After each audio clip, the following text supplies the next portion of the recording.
Bueno, el jefe de la bancada oficialista en la misma Cámara de la que estábamos hablando recién, en el Senado, Martín Kirchner, está con nosotros, así que le vamos a dar la bienvenida. ¿Cómo va, Martín? Gracias por venir. ¿Cómo están? Buenas noches. Muchas gracias por estar con nosotros. Bueno, habló mucho Félix González, te nombró también y por supuesto hay un guante que recoger. La dejo a Rosy arrancar con las preguntas. Bueno, pensar con esto puntualmente, ¿la tiene, como dicen en el barrio, la tiene atada el oficialismo como para poder avanzar de manera tal con el presupuesto como avanzó? Digo, cosechó 45 votos en diputados y 35 en senadores con una mayoría absoluta. ¿Es tan débil la oposición o es mérito del oficialismo? Yo creo que es mérito de Mendoza y de los 10 años que venimos recibiendo confianza y devolviéndola intacta. Yo siempre uso el mismo ejemplo. ¿Viste cuando viene tu hijo la primera vez y te pide el auto, ya cumplió 18, sacó el carnet de conducir y le empezás a decir, ojo con esto, cuidado con aquello, y le controlás cuando vuelve que no haya un rayón? Y después de 10 años o 10 veces que le prestás el auto, y el auto viene en condiciones de traer lavadito, sin chocar, en la hora correcta, es más fácil prestarle el auto, ¿no? Entonces es un tema de confianza, digo. Inclusive la oposición de Mendoza, yo la quiero rescatar no porque qué fácil que sacan los presupuestos, es al contrario, el presupuesto se discute 45 días en la legislatura. ¿Por qué demorarlo? ¿Para qué demorarlo? O sea, si se puede discutir en forma conjunta con diputados y se puede llegar al Senado con los cambios ya más o menos correctos, a menos que haya algo en el Senado muy grave que tenga que volver, bueno, entiendo, se puede hacer. De hecho, lo repito también, de las 160 leyes que hemos sacado en estos 2 años, teniendo un Senado empatado, 19 del oficialismo, 19 de la oposición, debería haber empatado la vicegobernadora, desempatado en 160 leyes. Pues lo hizo solo 2 veces. Y el 70% de esas leyes salieron por unanimidad, y son leyes que han venido en su gran mayoría del Ejecutivo. O sea que evidentemente en el proceso, y muchas de esas han vuelto a diputados, han sido revisadas por el Senado o al revés. Entonces, la historia esta de que Cornejo impone lo que quiera, es solamente, es de barricada, sirve para conformar a ese 6-7% de la Cámara que votó en contra del presupuesto, a los efectos de marcar una posición contraria. Pero claro, obviamente no todos votaron a favor todos los artículos. Hubieron artículos que se cambiaron, hubieron artículos que en la discusión en diputados estuvieron presentes presidentes de bloques del Senado discutiendo qué se cambiaba, y hubieron cambios en el proyecto, cambios que creo que son para bien, por eso los aceptamos, los incorporamos y los votamos a favor. Ahora, en el oficialismo. González acaba de irse de acá diciendo básicamente lo contrario. El tiempo que nosotros tuvimos como Cámara Alta para tratar esto, para poder analizarlo, para que el gobierno o el Ejecutivo o el oficialismo, mejor, me escuche a mí, fue prácticamente nulo. Tan malos fueron los plazos que hasta me hace dudar de si es buena la bicameralidad, porque no se estaría aplicando, interpreto yo de las palabras de Félix. El 92% de los senadores difieren de esa posición, y estamos hablando de la representación. No sabemos si difieren de esa posición. Yo creo que sí. Votaron un presupuesto. Yo creo que sí, porque si lo votaron a favor. ¿Por qué? Porque hubo participación. A ver, puede ser que algunos no hayan participado, se hayan tomado el trabajo de participar en las comisiones donde venían los ministros y preguntarles. Vi muchos senadores de su espacio que son especialistas en el tema del presupuesto, porque vos sabés cómo funciona el tema en los bloques. Hay especialistas de educación, especialistas en presupuesto, abogados. Bueno, cada uno tiene su línea. La tiene más complicada los bloques que son únicos, donde tienen que hacer de todo y los entendemos. ¿Quiénes son los de ellos? ¿Rache? Bueno, en el caso de Mercedes, que es una persona que conoce de número, en el caso de la Unión Mendocina, Valentín González, es decir, hubo una participación que después se da vuelta y le preguntan dentro del bloque cómo vienen los números, inclusive participan en diputados, hasta por Zoom se puede participar de las comisiones y hacer las preguntas. Escuché muchas veces hablar a varios compañeros, como dicen ellos, a los ministros. 45 días estuvimos en ese proceso. Yo me acuerdo cuando fui opositor, y yo venía estudiadito con los artículos y le decía al ministro Acosta en ese momento, ¿por qué esto? ¿Por qué aquello? ¿Por qué aquello? Y venían los de ATM y le hacía no me gusta esto, no me gusta aquello, y escuchaba respuestas que eran válidas y respuestas que no. ¿Por qué hacerle perder a los mendocinos la posibilidad de tener estabilidad? Bueno, Martín, pero ustedes también como oposición también retrasaron varios presupuestos. Digo, me acuerdo de la época de Paco Pérez, no tuvo presupuesto. No tuvo presupuesto un año hasta agosto, claro, porque veníamos diciéndole que se estaba poniendo contra una pared, y no pagaron los sueldos, se fueron pidiéndole a Cristina que les mandara plata para pagar sueldo. Nos dio la razón el tiempo. Acá la razón nos la está dando los 10 años donde nos prestan el auto, que es la confianza, y se la devolvemos. Voy a dar un ejemplo. Hablan del rollover, que tanto nos costó tener en el primer gobierno de Alfredo Cornejo. El rollover, que además lo tienen todas las provincias, Milei lo tiene todo el tiempo, lo tuvo Fernández, lo tuvo Cristina, pero Mendoza es una cuestión de que no, vamos a tener más control. Bueno, está bien, lo aceptamos. El rollover del 2025, de este año, se acaba de colocar la última parte esta semana, a menor tasa que la deuda anterior. Rollover, para que lo sepa la gente, es tomar la deuda que tenés y transformarla en una deuda de mejor calidad a más largo plazo. Refinanciarla. Refinanciarla. No es más deuda, es cambiar el concepto de la deuda. Bueno, hoy me reconocían en el tratamiento del presupuesto todos los especialistas que se ha usado bien el uso de la autorización que le dimos en el 2025 y en el año anterior. Es decir, te prestaron el auto y se lo devolviste en condiciones. Ahora, ¿es convencimiento de los legisladores o es también parte de negociación con los intendentes? El hecho de que haya salido de esta manera el presupuesto. Hay responsabilidad de gobierno. Quienes tienen que responsabilidad de gobierno saben que gobernar no es fácil, hay que tomar decisiones, como la hemos hecho nosotros, decisiones que en principio parecían muy duras y que después, con el correr de los tiempos, fueron reconocidas por el 50% de la población en octubre, por decirlo así, y aquellos que tienen responsabilidad de gobernar en las intendencias también tienen la responsabilidad. O sea, ahora, sí hay negociación con los intendentes. Por supuesto que participan en la opinión todos los intendentes, los nuestros, los que están en el oficialismo, como los que están en la oposición.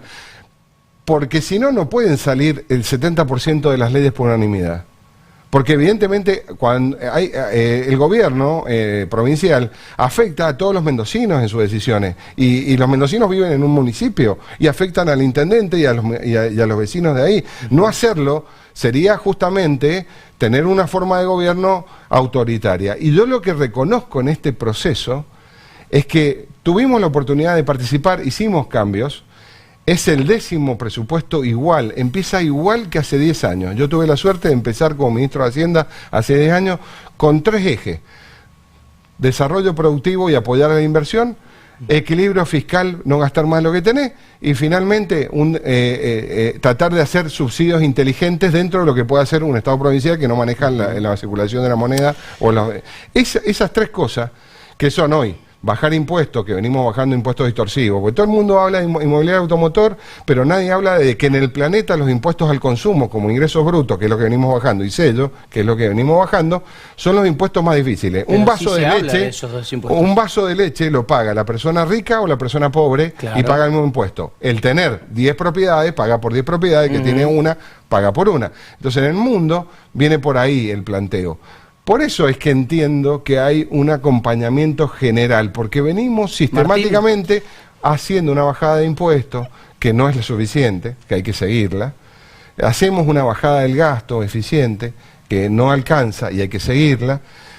Tenemos un nivel de obra pública de 2 dígitos, vos muy bien mencionabas, una gran obra histórica que tiene que ver, vamos a ser la segunda provincia del país con tren de cercanía. Hemos desarrollado en una visión estratégica el Metro Tranvía, la vinculación con la zona este. Permitime que te interrumpa. Hay una visión más estratégica, El peronismo cuestionó algunos artículos particularmente, por ejemplo, el 11 que habla de discrecionalidad, al menos ellos lo definen así, para incorporar fondos, que es que si se generan fondos extra se puedan agregar al gasto de la provincia. ¿Es correcto que eso no estaba antes y es algo novedoso? Esto viene de que yo tengo memoria y participo en presupuesto allá por el 2000. En la medida que hay inflación, como vos haces un presupuesto y decís más o menos la inflación va a ser del 20, pero si la inflación es del 25, los recursos crecen por arriba. ¿Por qué? Porque van atados a la inflación muchas veces, a los precios.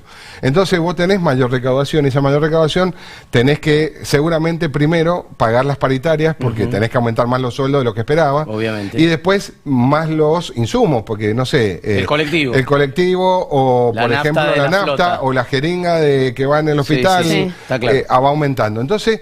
esta es una herramienta de administración básica. El gobernador es el administrador general de la provincia, lo dice la Constitución. Vos tenés que darle herramientas con control, pero darle herramientas para que gobierne. No puede venir a la legislatura cada 15 días o una vez por mes y decir, che, la inflación fue del 2%, ¿me autorizan a gastar 2% más en la licitación para comprar medicamentos? Es una locura. Esto hace 20 años viene ahí. Yo entiendo que de ahí se agarran para hacer el discurso de barricada, el discurso de, bueno, ¿saben qué? Tiene superpoderes, no tiene superpoderes.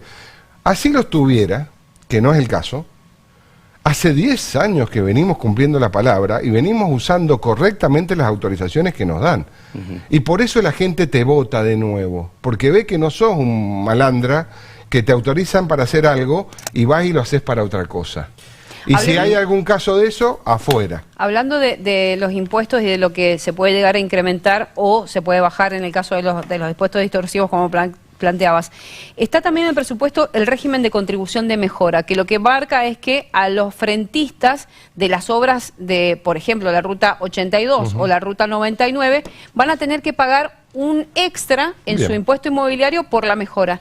¿Cómo se va, porque se va a implementar el próximo año, cómo se va a implementar esto y cómo le decís a ese frentista cuánto es lo que posiblemente va a tener que pagar un extra? Es muy buena la pregunta, te agradezco la pregunta, porque tiene que ver cómo se está calculando hoy el avalúo para que es la base para después calcular el inmobiliario. Ustedes saben que una propiedad se calcula primero el terreno, donde está ubicada, y después lo que está construido encima, y ahí se determina un porcentaje que es el impuesto inmobiliario. El gobierno cambió el sistema el año pasado. Muy bien, y ese sistema es un sistema, imagínense cómo era 10 años atrás, cuando yo entré y vi por primera vez cómo funcionaba en catastro las cosas.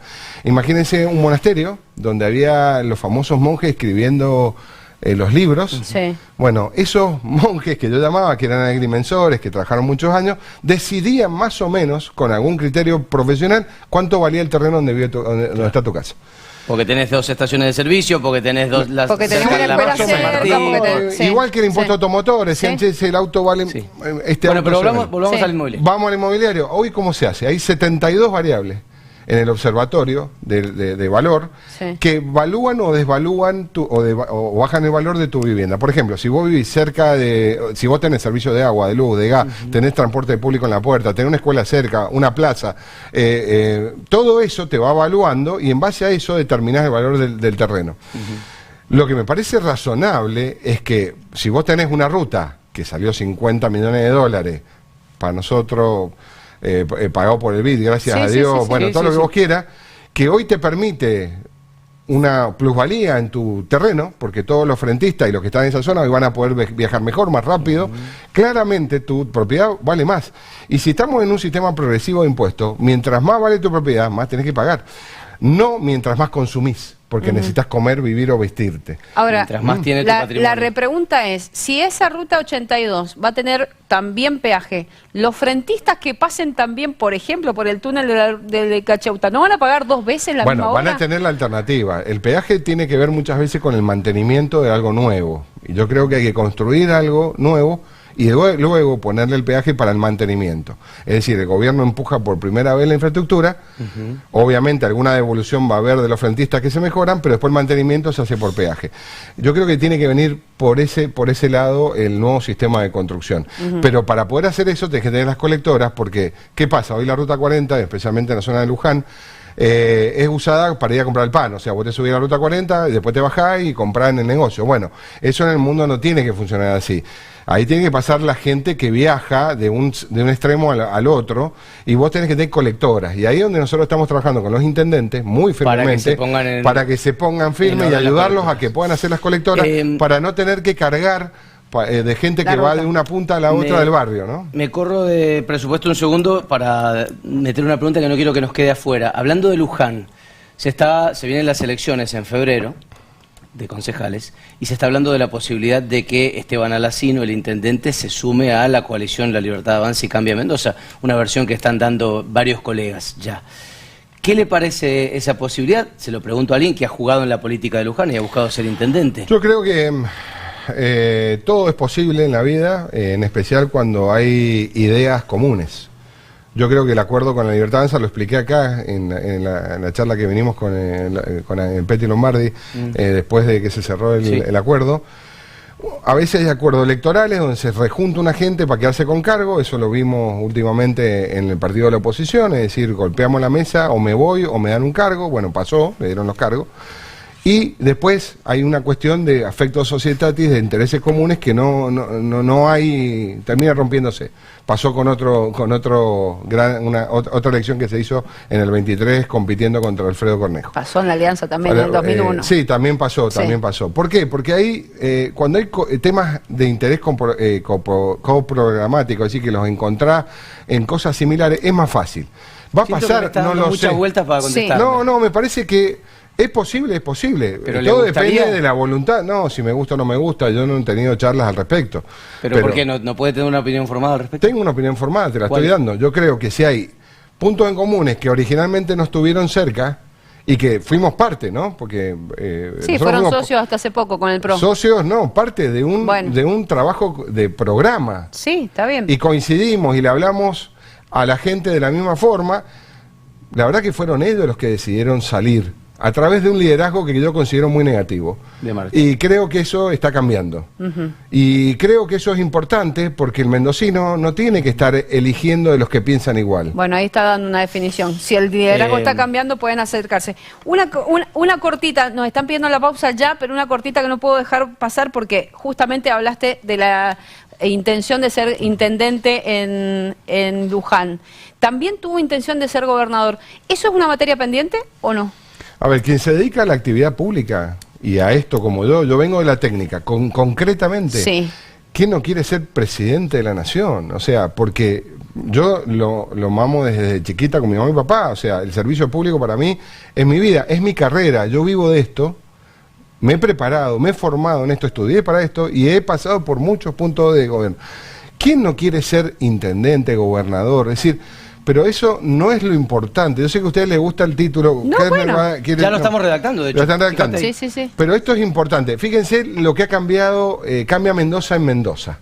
Que hace 10 años hay un equipo y hoy me sobran los dedos de la mano para elegir contrincantes para un equipo que me faltan dedos de la mano si tengo que nombrar posibles candidatos a gobernador.